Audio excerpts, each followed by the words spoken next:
Hello everyone and welcome to my channel Sonia Mari.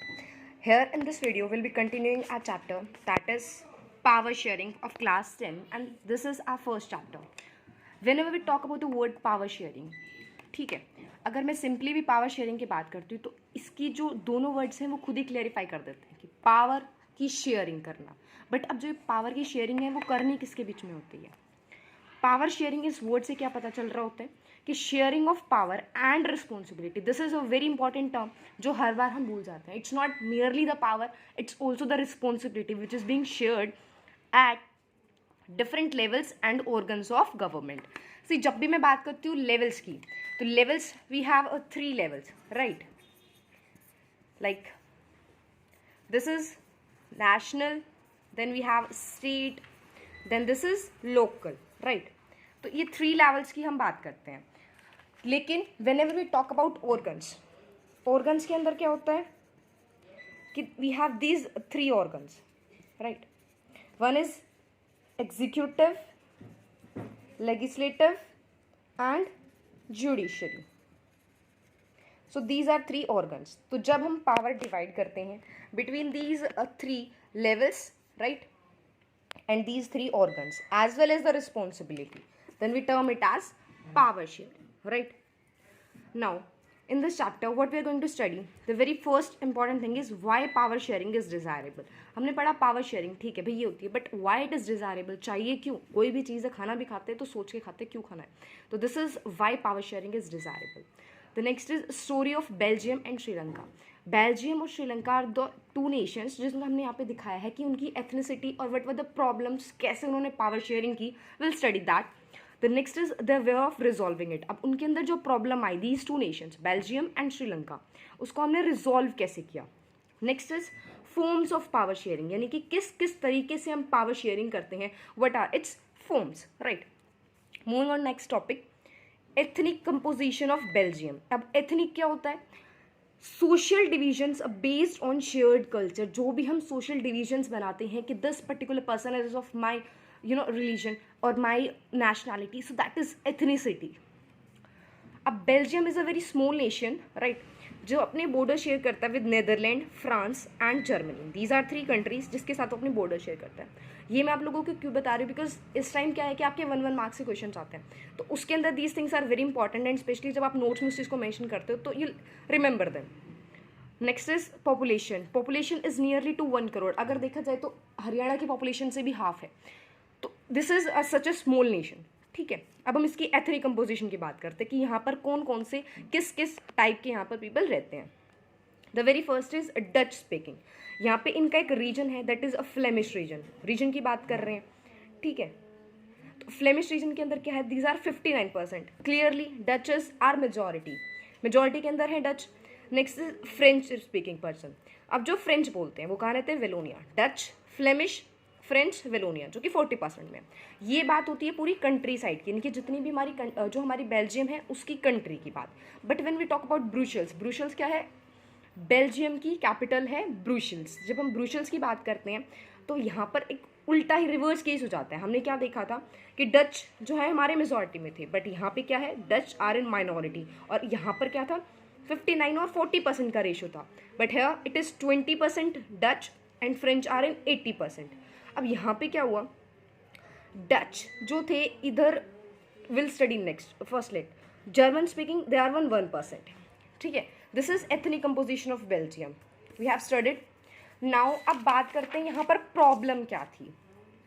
Problem क्या थी कि जो ब्रुसेल्स है उधर फ्रेंच मेजॉरिटी में थे, राइट, तो वो रिच थे, ठीक है. लेकिन बेल्जियम की जब हम बात करते हैं यहाँ पे फ्रेंच माइनॉरिटी में थी.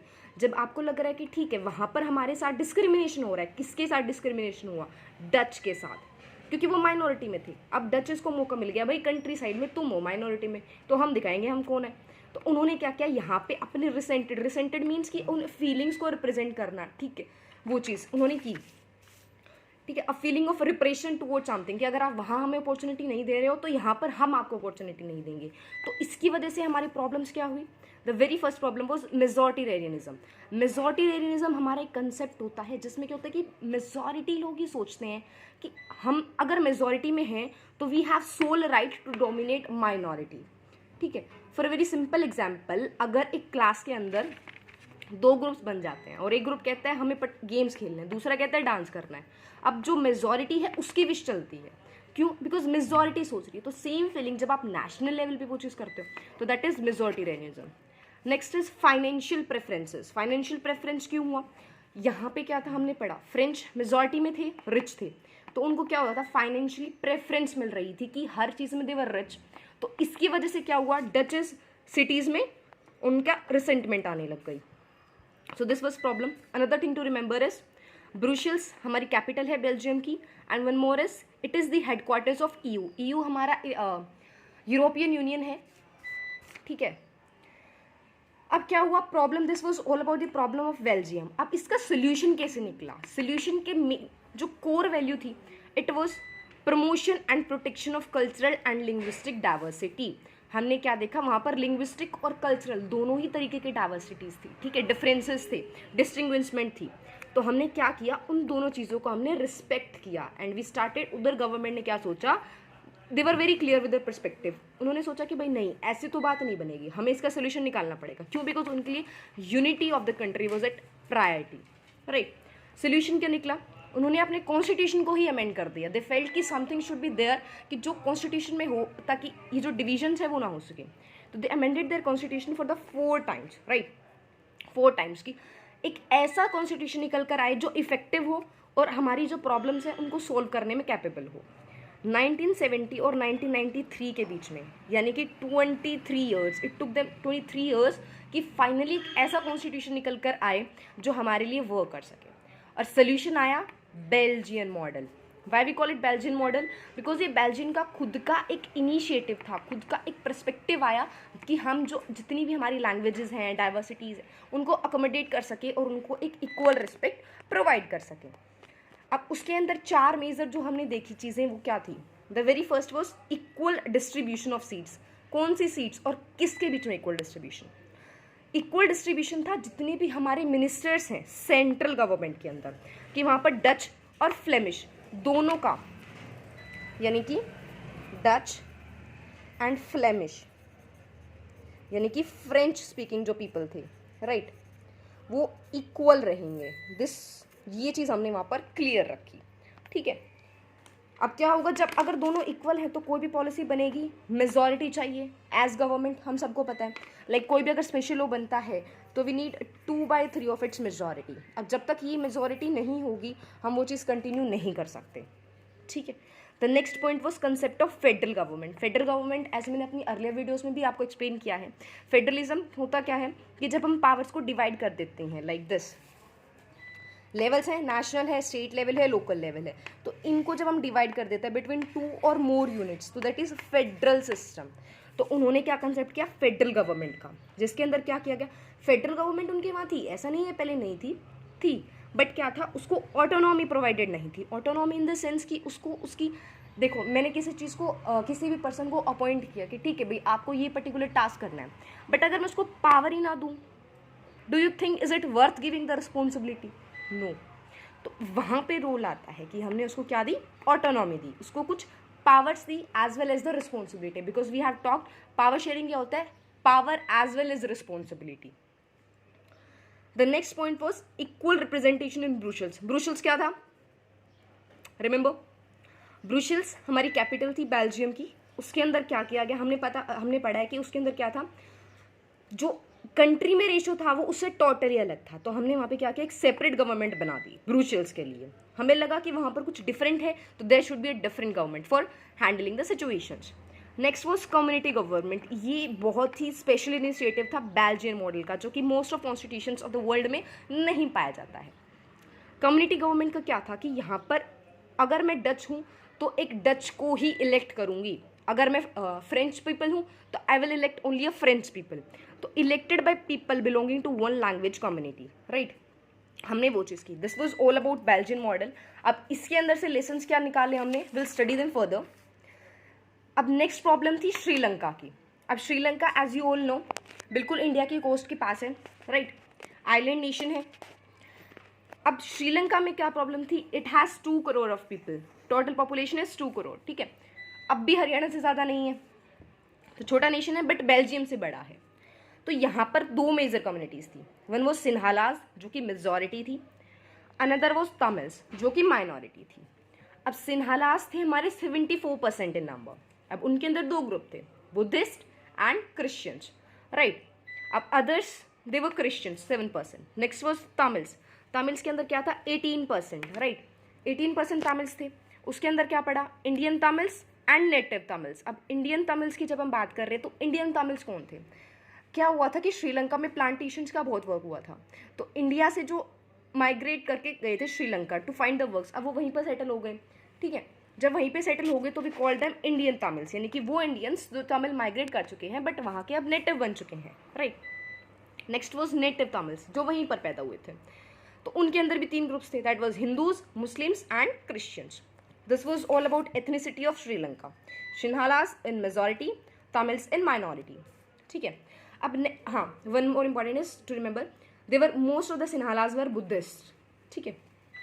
अब प्रॉब्लम कहाँ से स्टार्ट होनी है, प्रॉब्लम सिन्हालास मेजॉरिटी में थे तो ऑब्वियस है सेंट्रल गवर्नमेंट जो होगी वहाँ पर भी सिन्हालास मेजॉरिटी में भी होंगे। तो प्रॉब्लम हमारी कहाँ से आई, इसका एक बहुत इंपॉर्टेंट कंसेप्ट है मेजॉरिटेरियन मेयर्स। मेजॉरिटेरियन मेयर्स क्या होता है, मेयर्स की ऐसी पॉलिसीज़ बनाना जो मेजॉरिटी को फेवर करती हूँ, जो मेजॉरिटेरियनिज्म जो हमारा कंसेप्ट है कि मेजॉरिटी, अगर मैं मेजॉरिटी में हूँ इट मीन्स कि मैं ज़्यादा हूँ नंबर में, तो मेरे पास सोलली राइट है कि मैं गवर्न करूँ माइनॉरिटी को, इवन माइनॉरिटीज़ की जो नीड्स हैं उनको इग्नोर करते हुए। तो इसके अंदर क्या हुआ, अ very important aspect was act of 1956। 1956 के अंदर उन्होंने एक एक्ट निकाली जिसके अंदर मेजॉरिटेरियन मेयर्स को प्रमोट किया गया। सबसे इंपॉर्टेंट हमने क्या डाला देखो, preferential policy for Sinhala applicant. जितनी भी हमारी यूनिवर्सिटी जॉब्स हैं, गवर्नमेंट जॉब्स हैं, उधर ऐसी पॉलिसीज़ बनाई जाने लगी कि आप सिर्फ सिन्हालास जो हैं उनको प्रमोट करोगे। अब सिन्हालास का रिलीजन क्या था, बुद्धिज़्म। तो उन्होंने क्या किया कि foster and promote the Buddhism, कि आप बुद्धिज़्म को ही बढ़ावा दोगे, राइट। तो गवर्नमेंट ऐसे पॉलिसीज़ बनाएगी कि आप बुद्धिज़्म को ही प्रमोट करोगे, यस। फिर उन्होंने क्या किया, Sinhala as the official language, कि सिन्हाला जो है उसको ऑफिशियल लैंग्वेज बना दिया। इट मीन्स अब सोचो इंडिया में भी हमने प्रॉब्लम पड़ी थी, इंडिया में क्या हुआ था, हिंदी को हम ऑफिशियल लैंग्वेज बना रहे थे, 40% लोग बोलते थे, बट स्टिल जो तमिल स्टेट थी उनको फील हुआ कि नहीं भाई अगर मुझे हिंदी बोलनी नहीं आती तो how I will speak Hindi, और जबकि मुझे पता है कि अगर मुझे सेंटर में अप्रोच करना है तो मेरे को हिंदी आनी चाहिए, तो दे प्रोटेस्टेड कि हमें इंग्लिश बोलना चाहिए। तो सेम इन्होंने क्या किया कि सिन्हालास ने ऑफिशियल लैंग्वेज बना दिया सिन्हाला को। सिन्हालास थे, उनकी ऑफिशियल लैंग्वेज थी सिन्हाला। अब इन सब की वजह से क्या हुआ, इट वॉज एन एक्ट की सिन्हालास की सुप्रीमेसी, यानी कि उनकी पावर, उनकी एक वेरी सिंपल वर्ड्स की उन्हीं का बोलबाला रहे उनकी कंट्री में, because they were in majority. अब इसके रिजल्ट्स क्या हुए, इम्पैक्ट ऑफ मेजॉरिटेरियनिज्म। अब इसके इम्पैक्ट क्या हुए, अब देखो सोचने वाली बात है, अगर मेरे को मेरी ही क्लास में मेरी ना मानी जाए because I am in minority, तो क्या होगा, I will start feeling alienated. Means कि अब एलियंस कौन होते हैं, द पर्सन जिन्हें हम नहीं जानते, सिंपल, ठीक है। एलियनेटेड, ऐसी फीलिंग आना कि मैं इस पर्टिकुलर कंट्री का हूँ ही नहीं, मुझे कुछ और ही समझा जा रहा है, कि आई एम लाइक प्राणी, राइट।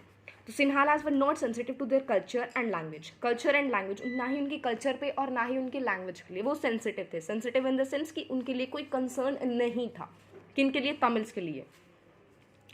अब इसकी वजह से क्या हुआ, अब कोई मेरे को ऑपरेस करेगा तो इट इज़ ऑब्वियस कि मैं कोई ऐसी चीज़ करूँगी कि जो मेरे राइट्स को प्रमोट करे, ठीक है। कई बार वो चीज़ गुस्से गुस्से में बहुत ज़्यादा एक्सटेंड हो जाती है।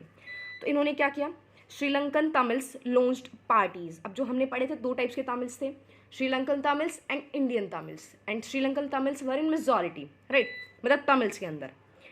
तो उन्होंने पार्टीज़ लॉन्च करनी स्टार्ट कर दी। अब उन पार्टीज़ की डिमांड क्या थी, हमने पढ़ा था सिन्हाला को ऑफिशियल लैंग्वेज बना दिया, तो उन्होंने कहा नहीं भाई तमिल को ऑफिशियल लैंग्वेज बनाओ।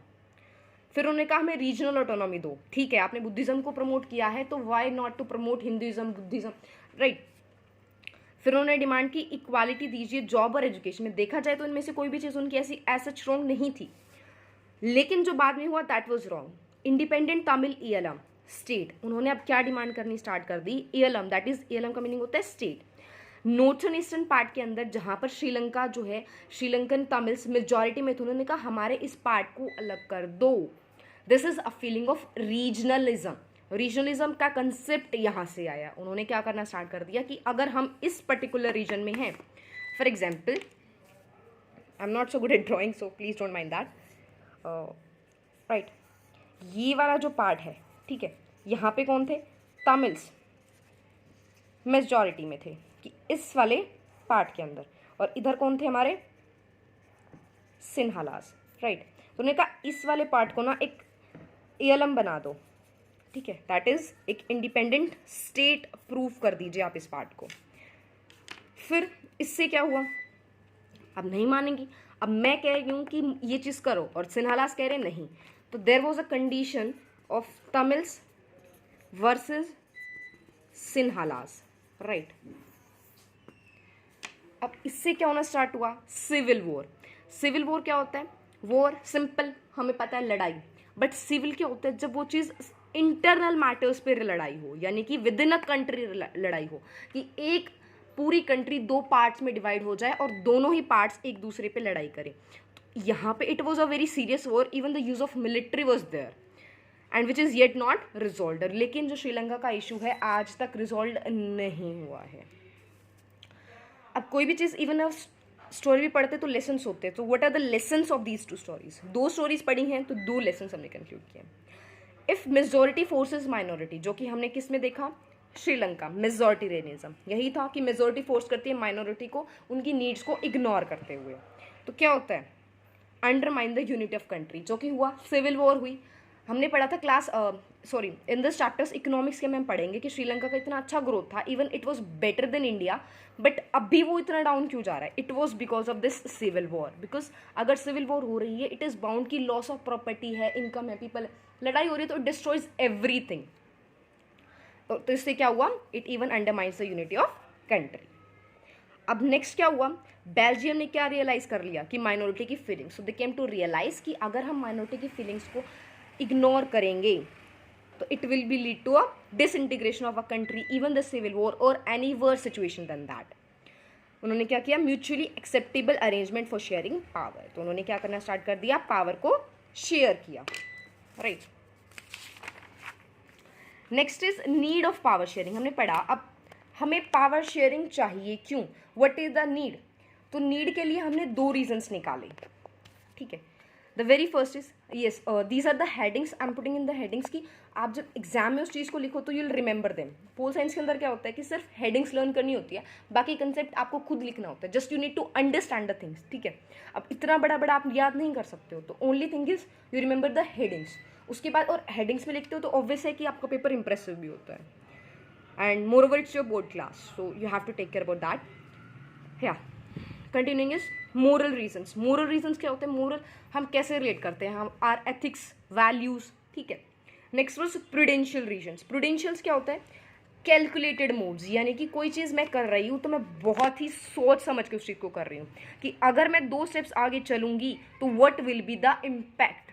और मोरल हो रहा है कि मैंने देखा कुछ नहीं, मैंने सोचा बस मेरे को जाना है, जाना चाहिए, तो आई विल गो देयर. अब प्रूडेंशियल रीजंस की नीड क्यों फील हुई?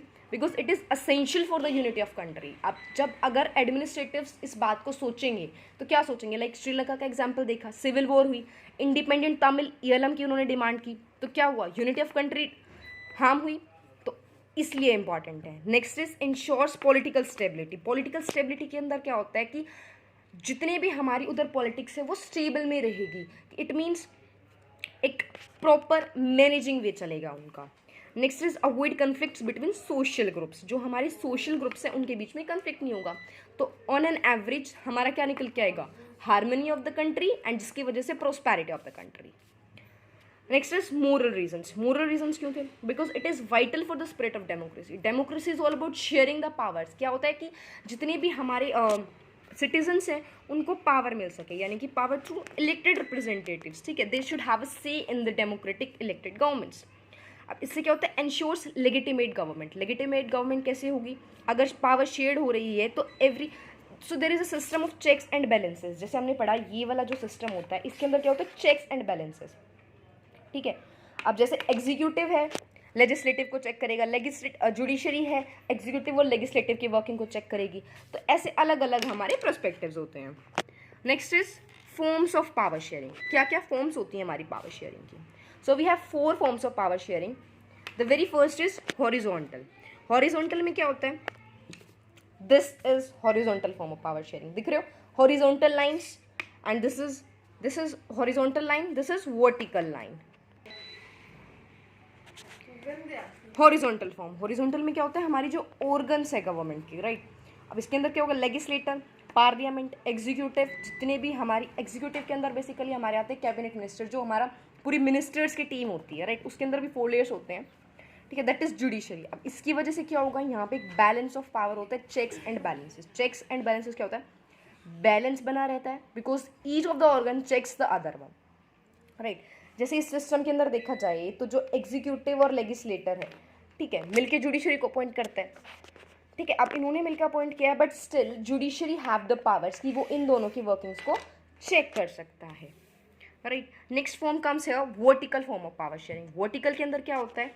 इसके अंदर है डिफरेंट लेवल्स. जैसे हमने पढ़ा था बेल्जियम के अंदर डिफरेंट लेवल्स, फेडरल यूनिट बनाया, वन वो द इम्पॉर्टेंट कंसेप्ट, ठीक है.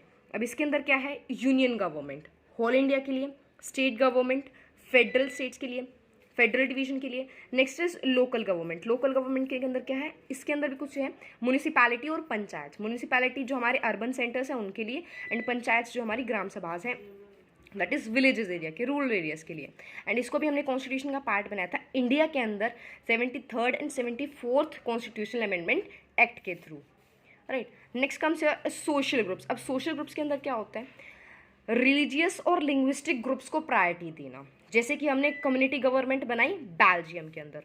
Next is reserved constituencies. अब इसके अंदर इंडिया का कंसेप्ट ले सकते हैं, like we have reservation for the Anglo Indian community है, ठीक है. तो जो भी SCs STs के लिए रिजर्वेशन है, जहाँ पर हमें फील होता है कि हमें यहाँ पर रिजर्वेशन देने की ज़रूरत है, ताकि उस पर्टिकुलर ग्रुप को एलियनेटेड फील ना हो. क्योंकि अगर एक छोटे से भी ग्रुप को एलियनेटेड फील होता है तो it can lead to a it can lead to undermining the unity of our country. The next is political parties and pressure groups. अब pressure groups क्या होते हैं? Pressure groups वो होते हैं जो directly participate नहीं करते हैं elections के अंदर, but because they are more in number as a kind of vote bank to the people. तो उनका क्या होता है कि गवर्नमेंट ने जो पॉलिसीज़ बनाई हैं उनके लिए अगर उनको फील लगता है, अगर ऐसा लगता है कि मान लो ये पॉलिसी बनाई, it's not for the welfare wellbeing of people, वहाँ पे क्या करते हैं कि गवर्नमेंट को फोर्स करते हैं कि यू चेंज दिस पॉलिसी, ठीक है. अब control those who are in power. Interest groups होते हैं, for example BKU, Bharatiya Kisan union. Chipko movement. Chipko movement basically एक मूवमेंट था कि फॉरेस्ट को बचाने के लिए मूवमेंट किया गया था, ठीक है. It was against the government and they were successful in their movement. And this is all about our chapter. I will share you with the notes so you can get them, and thank you. I hope you like the video.